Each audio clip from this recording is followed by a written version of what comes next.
it's been long anticipated that Shopify was going to launch some type of marketplace platform, but like personally, I think that they've been dropping the ball on it. I think that they should have done this a long time ago, and even now. And we'll get into the app itself.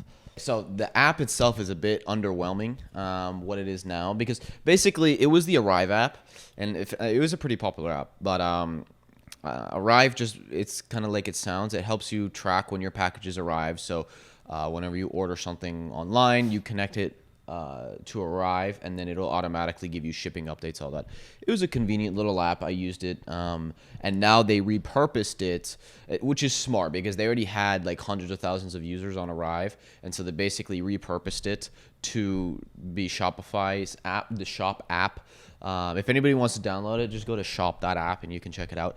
But anyways, as of right now, they didn't add a whole lot of functionality. It's still mostly like Arrive, but they added a new kind of brands you follow check or stores you follow section, and it allows you to search for brands, but it's really, really early. Like it almost seems like they kind of wanted to just get it out and ship it, but no pun intended, but that they didn't have all they had many more features planned, but they couldn't get all of them done in time for the launch. Personally, that's kind of what it seems to me. So what's the difference now? Would you say stores you follow, or is that the stores you buy from? Yeah, so by default, when I downloaded the app, it automatically had stores that I've bought from in the past already there following. And then you can search for new stores. And how does it know that?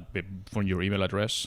It knows because I already had the Arrive app. And so I bought from them in the past. So for a person that didn't have the Arrive app, which is myself, and you just download Shop for the first time, you're not going to have any stores. You don't have any stores. No. You need to select which stores you want to kind of put and your, then as your favorite stores. As you start purchasing things, you'll automatically follow stores that you bought from before. And so it has kind of... Okay, but let me ask you, how does that automation work? Because of the email address you use for your information? Well, yes, but you basically create a Shop account. Okay. In the same way you have like an Amazon account, but it's a Shop account. So the main thing that it has right now, the best feature that it has, is one-click purchasing. So in the same way that you can one-click checkout with Amazon, when you sign up with Shop, it automatically makes you sign up with Shop Pay.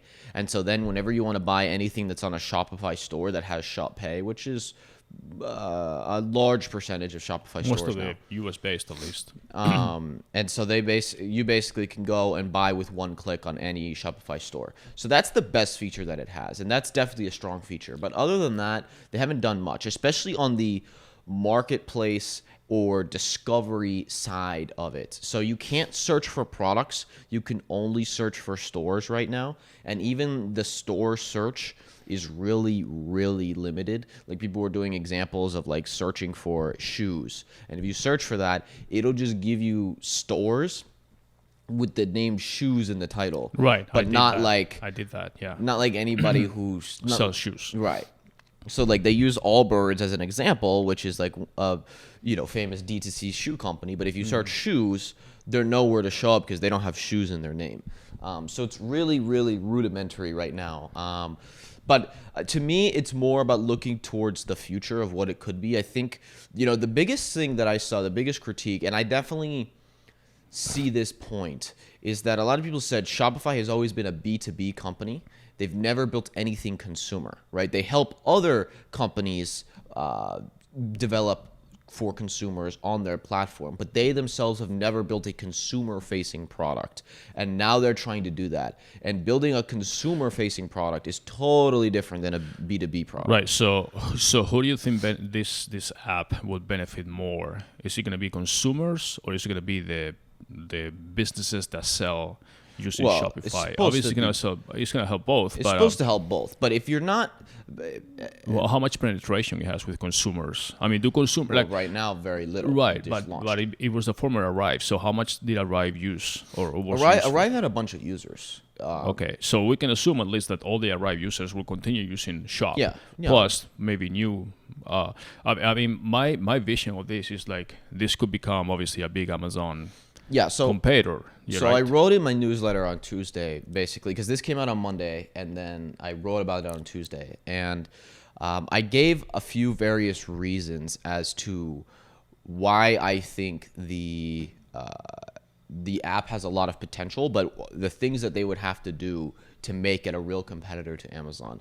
But basically, as of right now, like you said, to answer your question, who does it benefit more, the stores or the customers?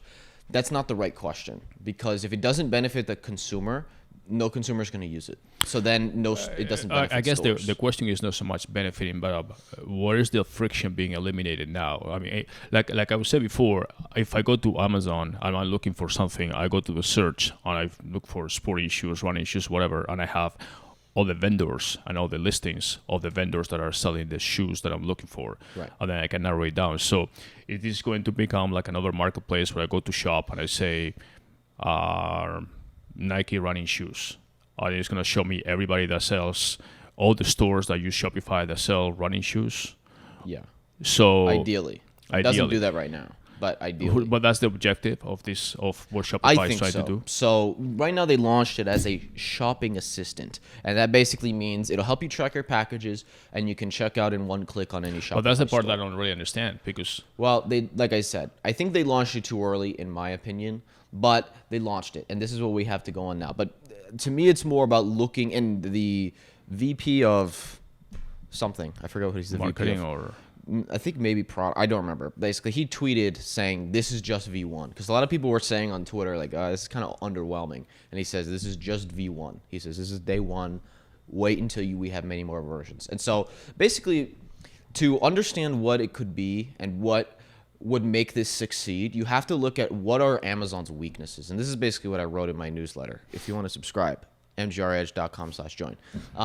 You have to understand what Amazon's weaknesses are. And Amazon's weaknesses are basically part of its strengths. But number one, it's uniformity. Okay, Amazon is completely uniform no matter what product you're buying, whether you're buying some cheap Chinese whatever brandless thing, or you're buying Nike. Obviously Nike took their products off, but basically any product you buy, it's the same exact experience, which is good in a way because the customer always knows what to expect, but that limits them because they have all of these premium and luxury sellers that aren't selling on Amazon. So LVMH, which is one of the largest luxury holding companies in the world, they said we're not going to sell on Amazon. Nike pulled their products from Amazon. Didn't Amazon allow the some of the major brands, or at least the registered brands, to kind of customize their landing pages a little bit? Not really. Or can they do much or not? You have customizability as far as content, certain modules, but you can't change the look and feel. It's Amazon. Yeah, within the Amazon platform. Yeah. So there's some things you can do, but it's very limited, basically. Then number two, Amazon is extremely tight with their data. They don't give any data to sellers. You don't get email addresses. A lot of times now they don't even give you physical addresses. They own the customer. They own your customer. Right. Too. They don't give you any data. And so those are two major things. On top of that, the fulfillment is being commoditized. You know, Shopify has their own fulfillment network now. They're growing. There's tons of 3PLs out there that are getting tons of money from VCs, and they're going to grow, and those are going to be real competitors over the next few years for FBA, because that's kind of the biggest thing Amazon has going for it to attract sellers is, hey, you ship to us, and we basically handle everything for you. Right. So those are kind of the main weaknesses that Amazon has, is that they're way too strict with data. They don't allow for any custom experiences. So for anybody who really, basically for the brands that have pull, like a Nike, for example, they said, we have the pull. If someone wants Nike, they're going to find us no matter what, whether we're on Amazon or on Nike.com. And that's why they said, we are going to pull all our stuff from Amazon, because if someone doesn't find it on Amazon, they're just going to go to Nike.com. And so this is happening more and more with brands that have the pull. And Shopify knows this. So what Shopify could be is a decentralized marketplace where basically they allow people to search for brands and products on their app, and it's a uniform experience, but they also let customers go to the websites and go to custom product pages and landing pages and home pages. And the stores still own all of the data for the customer. Right. So it's almost more like an aggregator where it is exactly an aggregator. Right. It is an aggregator that basically is the alternative.